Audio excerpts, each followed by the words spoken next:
A man's mother's corpse This is is your blown up host, with Emmanuel explosives by the Smith, USA and I Armed want to do Forces. another video on post-mortem defiling of corpses with respect to gang stalking.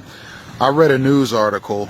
I think the event took place in Arizona, where a man donated his deceased mother's body to some company that said that they would use deceased persons for scientific purposes.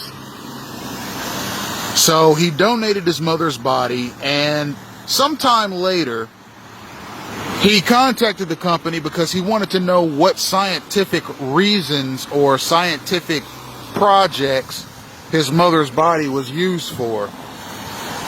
The company said that her body was donated to the United States military, and that they didn't know what the United States military did